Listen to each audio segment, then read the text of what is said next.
तो आज हम उस मूवी के बारे में बात करने वाले हैं जिसने हॉलीवुड को पूरी तरह से चेंज कर दिया था।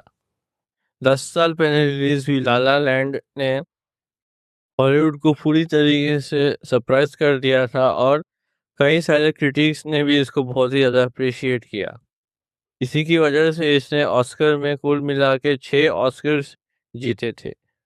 तो आज 10 साल के बाद हम इस ला ला लैंड के बारे में बात करने वाले हैं कि क्या आज भी इसे हम एक मास्टरपीस कंसिडर करेंगे या नहीं। तो La La Land is directed by Damien Chazelle जो इसके राइटर भी हैं। ये डेमिन चज़ेल का सेकंड ये मूवी डेमिन चज़ेल का सेकंड मोस्ट पॉपुलर मूवी है आफ्टर उसके बहुत बड़े सक्सेस विप्लैश के बाद। डेमिन चज़ेल ने इसको ओरिजिनली एक ऐसी मूवी बनाने की कोशिश की जिसको वो पुराने स्टाइल की हॉलीवुड मूवीज से इंस्पायर हुए थे। ये मूवी एक म्यूजिकल है। जिनको नहीं पता, ये एक्चुअली में एक म्यूजिकल है जो पुराने स्टाइल में हॉलीवुड में बनाया जाता था। और इसकी खास बात ये है कि इसके जो डांस सीक्वेंस है वो वन टेक से लिए गए हैं। मूवी को स्पेशली इसके ओरिजिनल स्कोर्स और अमेजिंग सिनेमाटोग्राफी के लिए प्रेज किया जाता है। और इसी मूवी की वजह से डेमियन चज़ेल को द यंगेस्ट डायरेक्टर बन गए जिन्होंने ऑस्कर जीता था। और आज भी अगर इस मूवी को कोई भी रिवॉच करेगा तो ये भी पता चल जाएगा कि आज तक इस मूवी के सिनेमेटोग्राफी और स्कोर्स हेल्ड अप करते हैं। मूवी का सबसे ज़्यादा पॉपुलर मोमेंट ऑब्वियसली इसका डांस परफॉर्मेंस है, जो कि है हमारा ए लवली नाइट। इस मूवी का जो डांस सीक्वेंस है ए लवली नाइट, ये बहुत ही ज़्यादा पॉपुलर हुआ था और क्रिटिक्स को भी ये बहुत ही ज़्यादा पसंद आया था। इस मूवी के रिलीज होने के बाद डेमियन चज़ेल ने अपने एक इंटरव्यू में कहा था कि इस मूवी को शूट करने के लिए उनको एक परफेक्ट अमाउंट ऑफ लाइटिंग की ज़रूरत थी जो उनको सनसेट में ही मिल सकता था। तो इस वजह से हर दिन उसे सिर्फ 1 घंटा और 30 ही मिनट मिलता था टू शूट दिस सीक्वेंस। तो एक्टर्स को बहुत ही कम वक्त मिलता था इस सीन को शूट करने के लिए और इन्हें परफेक्ट अमाउंट ऑफ टाइम में करना पड़ता। रायन गॉसलिंग ने अपने एक इंटरव्यू में कहा था कि किसी चीज़ को अगर वो इस मूवी में रिग्रेट करते हैं तो ये इसी डांस सीक्वेंस में है।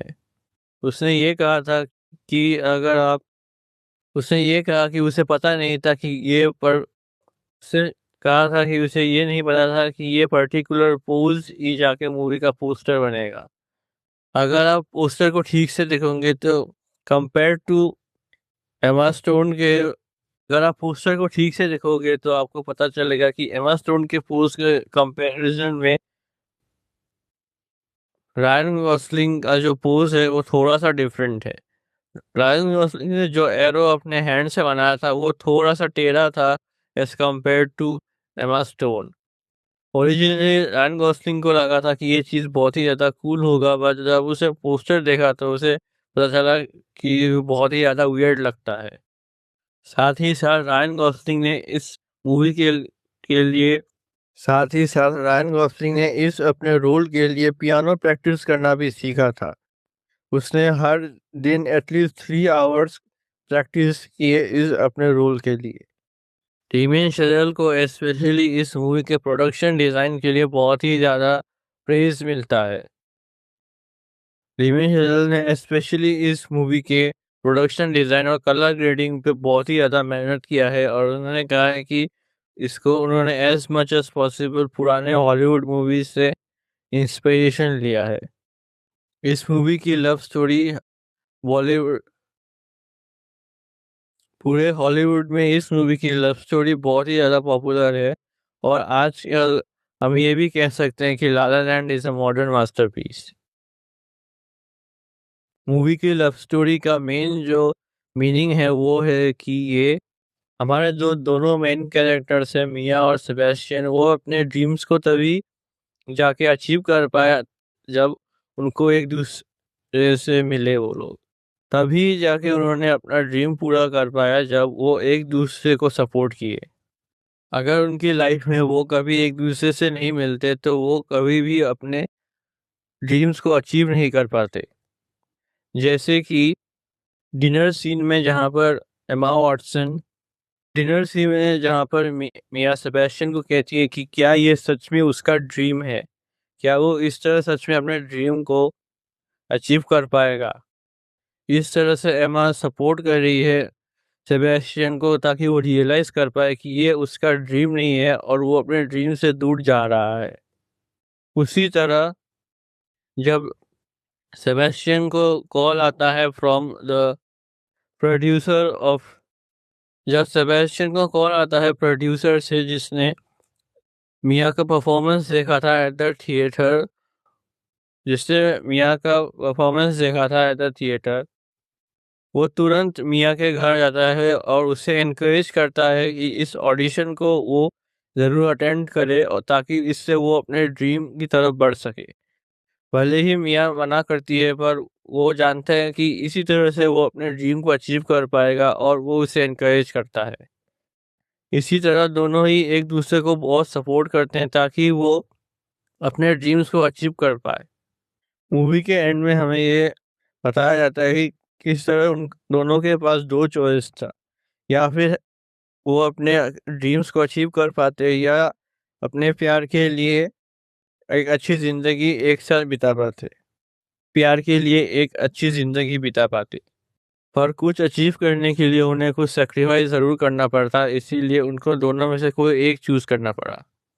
ये बात हमें तब पता चलता है जब ऑडिशन का सीन खत्म होता है और रायन गॉसलिंग का कैरेक्टर सेबेस्टियन मिया को कहता है कि अब उन दोनों के पास एक दूसरे के लिए वक्त ही नहीं बचेगा और उनको अपने करियर पे फोकस करना चाहिए, और इसी वजह से दे स्प्लिट अप। इस पूरी लव स्टोरी को एक ट्रेजिक लव स्टोरी माना जाता है by the critics of Hollywood, और ये कई सारे लोगों के लिए बहुत ही बड़ा हार्ट ब्रेक रहा। मूवी के एंड में ऑफ कोर्स जो आइकॉनिक क्लाइमैक्स है उसमें हमें दिखाया जाता है कि एमा स्टोन का कैरेक्टर मिया अब एक सक्सेसफुल एक्ट्रेस बन चुकी है और एक अच्छे से मैरिड लाइफ जी रही है, और जबकि सेबेस्टियन ने भी अपने ड्रीम अचीव कर लिया है और एक जैज स्टोर खोल लिया है और अब वो उसी में परफॉर्म करता है। मूवी का जो आखिरी सीन है जहाँ पर वो एक दूसरे से आई कांटेक्ट करके मूवी का जो आखिरी सीन है जहाँ पर वो लोग एक दूसरे से आई कांटेक्ट करके एक स्माइल देते हैं, वो अब आज तक एक one of the most iconic scene बन चुका है। मूवी का one of the most special scene ये भी है कि जहाँ पे दिखाया जाता है और फिर मोन्टाज जहाँ पे उन लोग अपने ड्रीम को अचीव नहीं कर पाते बट एक साथ एक अच्छी ज़िंदगी जी पाते हैं, और ये यही दिखाता है कि कुछ पाने के लिए कुछ सैक्रिफाइस करना पड़ता है। लाला लैंड के साथ ये भी बहुत बड़ी कंट्रोवर्सी थी एट द ऑस्कर्स, यहाँ पे यहाँ पे ये हुआ कि बेस्ट पिक्चर का जब यहाँ पे ये हुआ कि जब बेस्ट पिक्चर के लिए अवार्ड दिया गया तो शुरुआती में लाला लैंड को अवार्ड दिया गया। स्टेज पे जाने के बाद और सारी स्पीचेस के बाद पता चला कि एक्चुअल में कुछ मिसअंडरस्टैंडिंग की वजह से यहाँ पे लाला लैंड स्टेज पे जाने के बाद पता चला कि La La Land is actually not the winner. कुछ मिसमैनेजमेंट की वजह से उनको गलत चिट्ठी मिल गई थी और the actual winner is moonlight. इस कंट्रोवर्सी को आज तक ऑस्कर की one of the biggest controversies के लिए माना जाता है और आज तक ऑस्कर्स को इसके लिए क्रिटिसाइज किया जाता है। अगर आपको ये मेरा वीडियो अच्छा लगे तो आप प्लीज़ लाइक करें, सब्सक्राइब करें, और अगर आप चाहें तो मैं व्हिप्लैश के ऊपर भी एक वीडियो बना सकता हूँ। Thank you.